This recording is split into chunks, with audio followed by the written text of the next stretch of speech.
Hello, everybody, and thank you for tuning in to the Liberty Report. With us today is Chris Rossini, our co-host. Chris, welcome to the program. Dr. Paul, it's great to be with you again. Very good. You know, the news is filled with the economic conditions of the country and, of course, the conditions of our personal liberty. And for some reason, I suspect they are related, but they are talking more about the economic things going on. You know, why are there so many jobs available and nobody taking these jobs? And people are complaining about the economy and complaining about prices, a lot of inflation.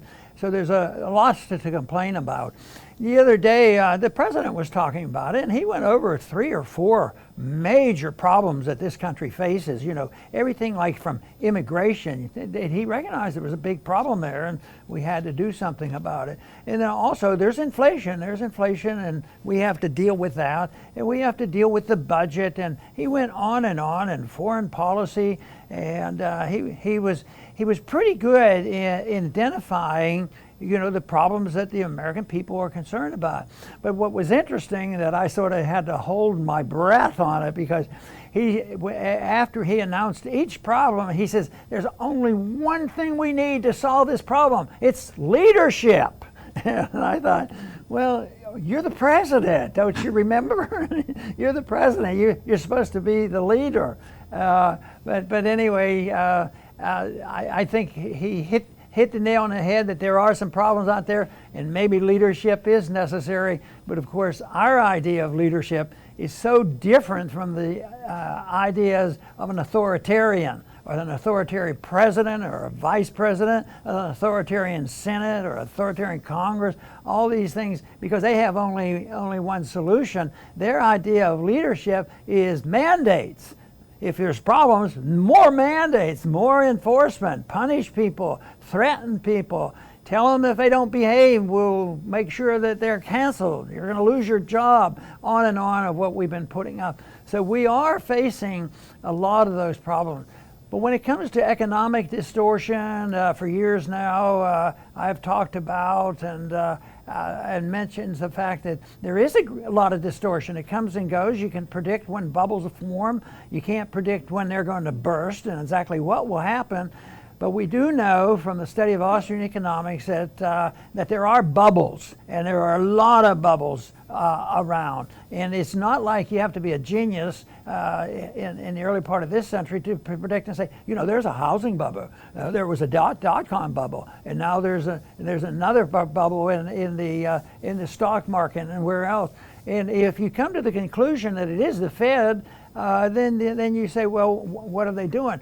Well, they're doing their best to try to calm things down. They're monetizing $120 billion every month. They're buying up the debt so that they do not have to rely on work and savings and the things that occur in a free market economy, which adds to the gross distortion and contributed to so many problems that we have today. But Chris, I'm sure you've paid attention to this. What are we going to do about it? I don't know, Dr. Paul. I think you and I have been paying attention to this for a long time now, because long-time viewers and listeners of our show will know that we have been warning the Fed can't create trillions of dollars like this. It's going to drive up prices. You know, but the warnings can only go so far, because the people in the media and the politicians, they're only focused on the current moment. They're like, there's no inflation, prices are stable. In fact, there's too little inflation. The Fed wants prices to be higher. Well, we were not focused on what was at hand at that time. What we were focused on was what the Fed set in motion, and it is now here. It is unavoidable. Everybody sees it now. Prices are rising everywhere you look, whether it be gas or food, whatever your bills are, you definitely can see that prices are going up. And, you know, even though we're here is not static. Here is going to get progressively worse. The Fed really set in motion something very bad. And that's, the main thing that we want to get across is keep your eye on the Fed. They are the cause.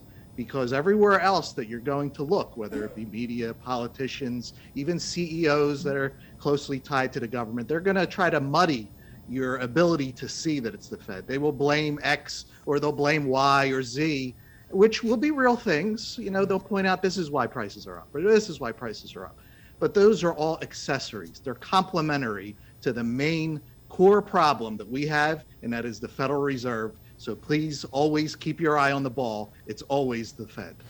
And a lot of people are aware, and we talk about it all the time, that when the Federal Reserve creates money out of thin air and gives us artificially low interest rates, this causes, eventually it does push up prices. And of course, Milton Friedman said this very clearly, and a lot of people will quote him and saying, it's always a monetary problem.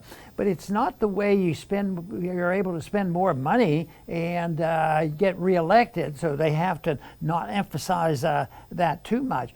But I think there's a lot more emphasis on, you print a lot of money, the value goes down and the prices go up, and people, generally can see that. But one thing they don't talk about a whole lot is the malinvestment. That is, when you lose the important signal of interest rates, market rates of interest, what are the people doing? Are they earning money? Are they saving money? Are they investing money? And what are they doing? And the interest rate, traditionally in a free market, is very, very important. But they hardly ever talk about that. But they do talk about certain things, that some things go up faster than others. I remember the 70s quite well because there was a distortion. There was a lot of price inflation. They were introduced to the notion of stagflation. Prices were going up, although the economy was weak. And the one big issue was the price of energy, because we were fussing with the Saudis over the oil. And there was a embargo, and the oil was cut off, and these prices were skyrocketing. And so the 70s were very much involved in that. But that reminds me of exactly what we're doing today, because if you read the news today, they're talking about what's the price of gas. Oh yeah, it's not super sky high, but you can see some charts where it has started to go up significantly, and there are some projections which I pay attention to, and it's going to go much higher. And you say, well, is that because the Fed prints too much money and there's inflation and the value of the dollar goes down? Probably. That's the fundamental problem. But the other thing is the malinvestment and the activity that we get involved in with by the use of funds that are created out of thin air and the amount of debt that we run up. Then our government gets involved, just as they did back in the 70s with the Saudis. We got involved really a whole lot in pipelines, whether it was the XL pipeline here in the United States, or also the Nord Stream on the North Sea. And then this was done, and it involves politics, and there was a shift in policy. Trump was much more market-oriented and tried to remove some of the regulations and open up some of these things. But Biden came, and what was the first thing he did? Was he closed down the pipeline, which was thriving, and it was helping the Canadians, helping the Americans, and all of these things. So that pipeline was down. So we cut off our supply, and that was giving us more shortages, at least perceived to be, shortages. But it was really a disruption of the market that we created. So then we worry about the Russians are right now arguing with the Europeans. We're involved in the middle of that because our customer over there that we're trying to protect is Ukraine, and the Ukrainians they're right in the middle of this battle between Russia and Europe. But this is a major event, and so that pipeline hasn't even been open. So we have the inflation, but we have the malinvestment. We have bad foreign policy, which is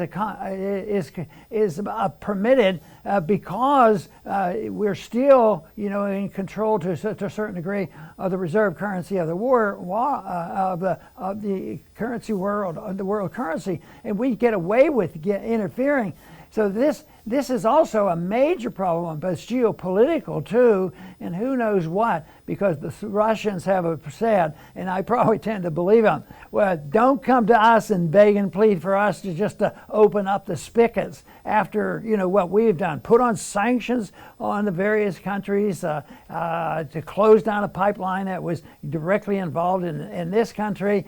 So the Russians have warned us, which means that the bottom line, Chris, I think it means that not only do we have inflation, that is the printing of money, that will devalue and prices are going to go up generally, we're also going to have some specific things dealing with energy, especially if we have an excessively cold winter. But no, don't worry about that. We have global warming, and it'll be warm. We won't need any of that gas, so we'll wait and see what happens. But I think it might be a long, cold winter for a lot of people, and it will be related very much to government interventionism and mischief in the marketplace. Right, Dr. Paul, and it's important to understand where this government interventionism, this philosophy, and even the Fed, when it was created. The United States was conceived in liberty, as it was said, and in its early years, the prosperity and freedom was unparalleled to ever exist before. But once the mid 1800s and early 1900s, America turned into almost like a rebellious teenager. And individual liberty, which was the nucleus of society, would be tossed aside in order for what you're talking about, complete government interventionism. And in order to do that, they needed this institution, the Federal Reserve. And that is the nucleus of it all, of this progressive, so-called progressive idea that government is going to scientifically manage all of human life. Well, we may be in the latter stages of that major mistake of this rebellious teenager, maybe even the end stages, who knows? Because central planning always fails. They always lose control of what they think they control. Inflation being one of the things, and that's what we're talking about today. Once inflation, it could get to a point where it's completely out of everybody's control. With bailouts is another thing, and we've been through how many rounds of bailouts of Wall Street, and each time it multiplies moral hazard. Bad decisions are rewarded, which leads to more bad decisions, with the expectation of being rewarded again for your bad decisions. We see it with raising the debt ceiling. Once you do that, there is no debt ceiling. And you constantly hand out more welfare, which means the desire for more welfare will just increase exponentially. And we're getting to that point where now we have politicians who are saying, well, that doesn't have to be repaid. There's no cost to any of this. Oh, really? There's no cost? So what ends up happening is the authoritarians, the progressives, they corner themselves, where every move that they make ends up being wrong. It harms. More and more people get disgusted, unhappy, and they start to lose faith in this, progressive scientific management. That is when the ideas of liberty are so important, because they will look like a stairway to heaven to people. And that's why we push those ideas and hope that as many people as possible adopt them. Very good, Chris. The question comes up about why is it that the central banks of the world, the various ones, and everybody has a central bank now because this progressive era that may be ending, hopefully, why is it that they've all adapted to the same thing, and they all inflate, and then they also concede certain powers, which they did to us after World War II, because we had most of the gold and we had the reserve currency of the world, and we maneuvered us into the. So we had the military power to back it up, and we also had the authority to manipulate the financial markets. So that's been very, very powerful for us. But basically, all central banks like inflation. It wasn't that only the United States inflated throughout these many decades, but all central banks could inflate. And the reason for this is that governments have this natural desire to enhance their power. And the people who gravitate to government are the ones who want the power, and they enjoy this, and it makes them rich and it makes their friends rich. So it's very, very important for them, to have this control. So they actually love inflation. You say, well, why don't they, if they're all this powerful and the economy is doing well, why don't they just tax people? Well, they do that, but there's a limit to that. Right now, there's a limit because if we were still taxing people for what we were spending in Washington, this ball game would be all over. But if you look at since the last bubble bursting, the housing bubble, and with COVID activity going on, we just keep printing money like crazy, and because the direct taxation is unacceptable.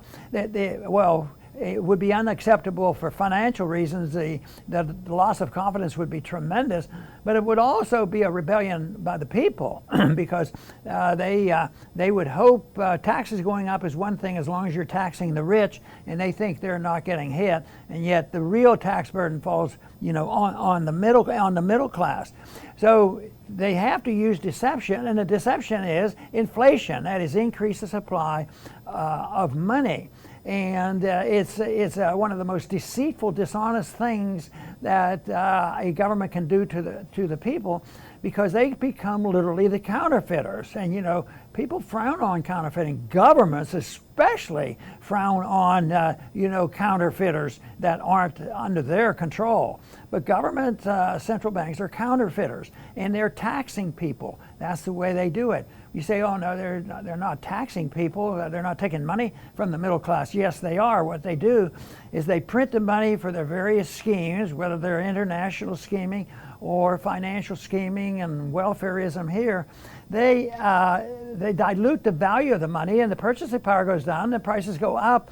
So people should remember, if they've been annoyed in the last week or two or last month or two or in the coming months, when the prices are high and you have trouble paying the bills, you shouldn't say that, well, I need a better salary. That's going to solve the problem. Yeah, a better salary, but a better salary would mean getting paid in honest money. That's not losing value. That would be the thing to do. But that isn't the case. It's much easier for the politicians and the people who want war and welfare to just go ahead and steal wealth from the people, and that is by printing money, and that is why all central banks participate in this. And it's also something that is not permanent. And right now, there are signs now that we are losing steam in being able to manage the reserve currency of the world. So this idea that we can continue to do what we've been doing since World War II, just print the money and sort of force it on other people and threaten them if they don't do what we tell them,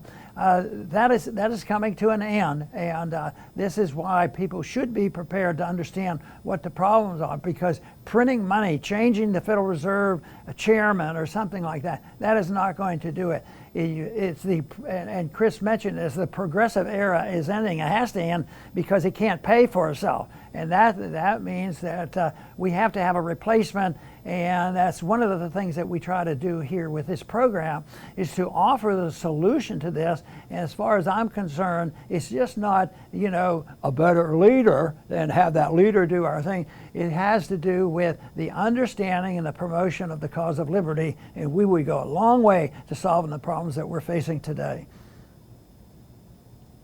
Finish up by summarizing, central planning has to fail. There is no other option. So this is very good news for people to understand. I'll try to at least share my thinking on why it always has to fail. And that's because the world and all the people in it is way too complex to be planned, either by human beings or so-called AI, creations of human beings. Because our universe is under its constant change. All change affects everything else, either in a big way, a small way, a minute way, and there is no way to know ahead of time how change will affect all aspects of the material world, and that's just the material world. Then it gets even more complex with human beings, because each and every one of us have our own knowledge, our own beliefs, our own experiences that no one else shares, that we have our own, and we interpret the world to ourselves in our own way. Now multiply that by 7 billion people. There is no way to know ahead of time how one specific individual will interpret an event versus another. I may see things one way, you may see it a totally different way. It's the same exact event, and there's no way to predict ahead of time. And there's no way to predict how I would act on what I interpret to myself versus how you would act. So the idea of central planning is nonsense, but there's always people, and we've mentioned this before, who believe that they are special, they are super intelligent, they are the ones that are going to move the pieces around the world. But the truth is, we're not moved by others. We are the self-movers. So that's why it always fails. But these people, they create a lot of destruction in trying to achieve the impossible. And we're actually living through another episode of it. So we just have to stay strong, look for the truth, seek it out, and cling to it as hard as we can to get through this. Very, very good, Chris. A lot of people are fearful of the marketplace and freedom because who would do the planning? Who would plan to build the houses and the highways, and who would plan to deliver health care to us and provide food?